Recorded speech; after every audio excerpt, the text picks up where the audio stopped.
All right, welcome back. There's my mug front and center. Today, we're talking about. Godzilla. We got Godzilla versus the Avengers right. for this one around. I'm here to cover the Godzilla fan elements. You're here to talk about the Marvel stuff. Let's get right into it. What's your spoiler-free review? I'd say, out of the ones we've read up to this point, I'll give it a 4. A 4? Wow. I'm gonna come at this one with I'm gonna give it a 3 out of 10 instead of the 2 out of 10 that the last couple got. Are we doing out of 5 or are we doing out of 10? Sorry, out of 5. Out of 5. Out of 5. My bad.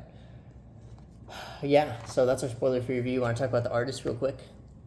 We got Walker and Janti. Why am I blanking on this? Janti? So this is done. Where's this here? Oh yeah, that's right. This one's at the end.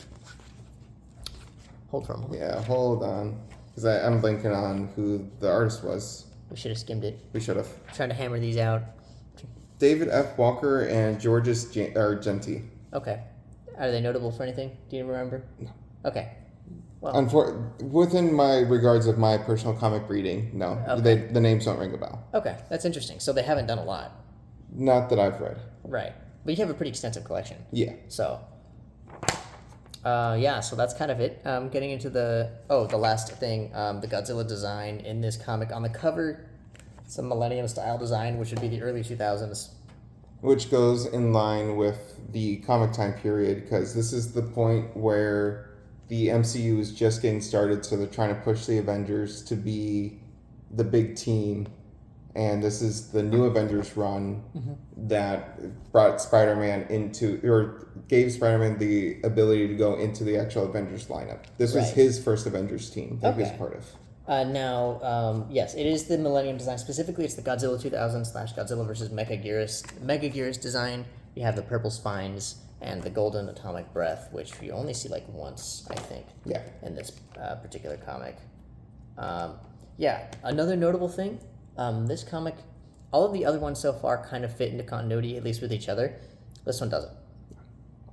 This one breaks that. This one is a fully standalone. The other ones could have taken place sequentially. This one could not have. Now into the spoiler reviews. We're gonna blaze through it. So this one's a little bit different stylistically. It starts with the Shield Lady, Maria Hill. Yep. She's in the movies. You recognize her. And they show the flying aircraft carrier. She's like, Avengers, what happened? You got Cap, you got Luke Cage, you got Spider-Woman, you got Wolverine, you got Spider-Man, and you got Iron Man. Yep. Because Thor was off planet during this. Yes. And they're all just kind of talking about, they're like, this is crazy. They all basically say a bunch of stuff that means nothing. Astoria, Oregon, which, by the way, that's where the Goonies are from. Huh. Is where this takes place. And then it's basically told through flashbacks. So Godzilla and Fing Fang Foom are fighting, and you're like, gosh, why? And then you get flashbacks of everybody doing Avengers stuff. Spider-Man's rescuing people. He comments about how it's a lot harder to swing through Astoria, Oregon, because there's no tall buildings. Mm-hmm. Wolverine gets singed by atomic breath. Spider-Woman says she doesn't do webs. What does Spider-Woman do? It's like venom bursts. And she can fly? Imagine if you took... she can jumping? She can fly. Oh, okay. But imagine if you took Miles' abilities and split them between 2 people.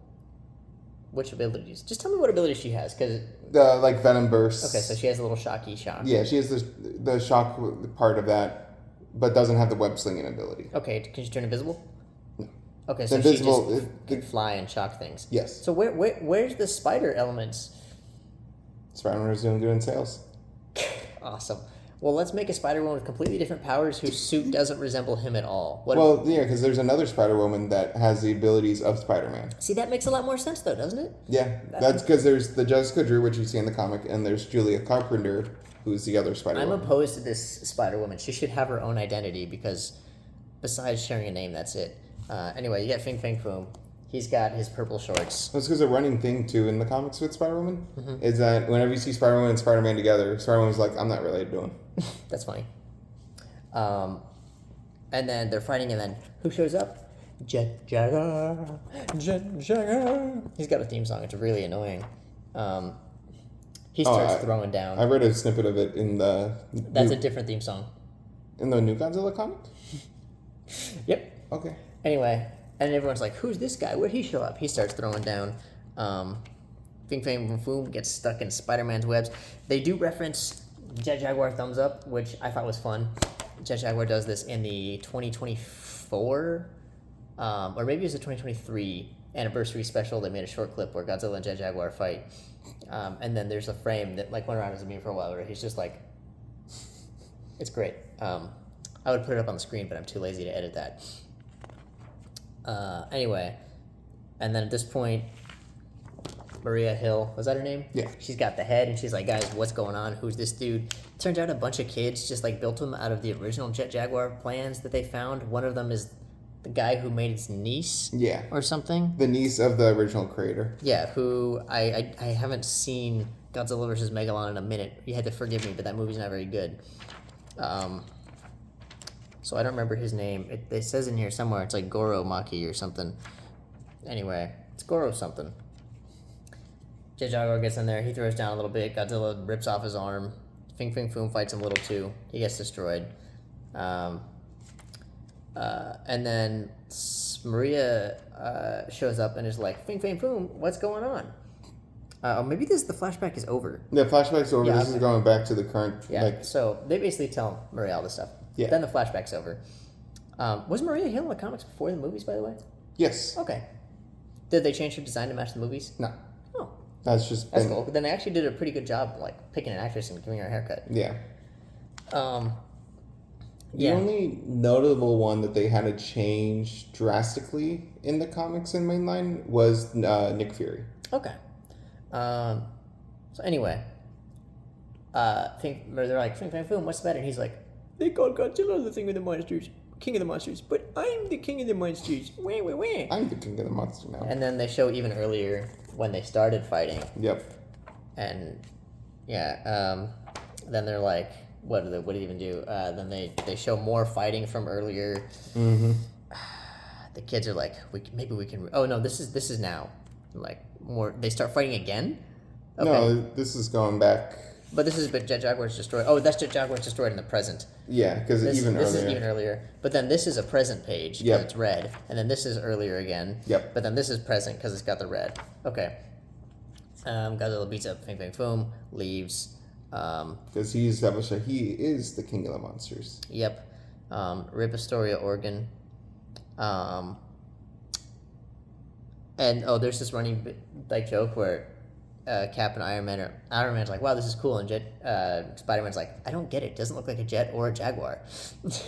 Yep. Yeah. Anyway, and that's the comic. Honestly, the jokes didn't land for me. The story was just okay.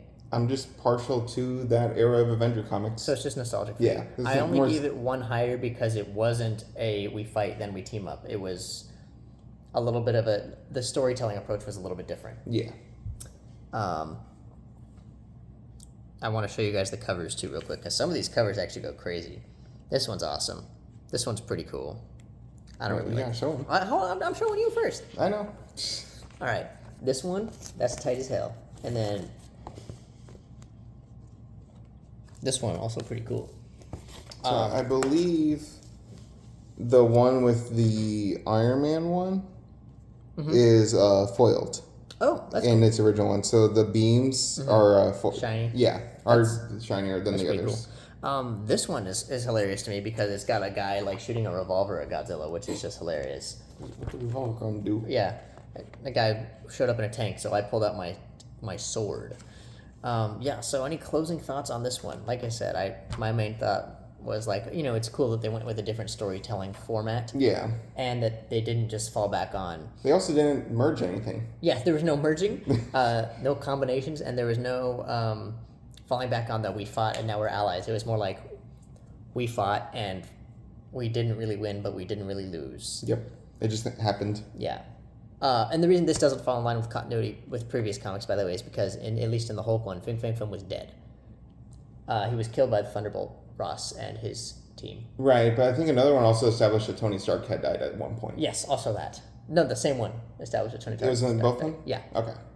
Although it could be that he was just dead at that time, like you said, because he does come back. Right? Yeah, At some right. point. So yeah, maybe yeah. that did. Well, maybe Fing Fang Foom just came back too. I don't know. It doesn't matter. This comic, as a Godzilla fan, honestly not worth. You just heard me summarize it. Don't bother picking it up. You're saying For me, pass? it's a pass. Okay. As an Avengers guy, As an Avenger fan of this era, I would say it's worth it. If Mm-hmm. you're not too keen on Bendis's lineup, then it's best to stay away from it. okay, and then does it like capture the vibes of like the style of the writing of that time? Do you feel like For a little bit, okay, a little bit, all a right. little bit, not anything too crazy. Okay. All right, and that's about all there's to say about this one. We got to grab our thumbnail screenshot real quick. How do we want to do this? I don't know. You got to come up with a face Yeah. for it every time.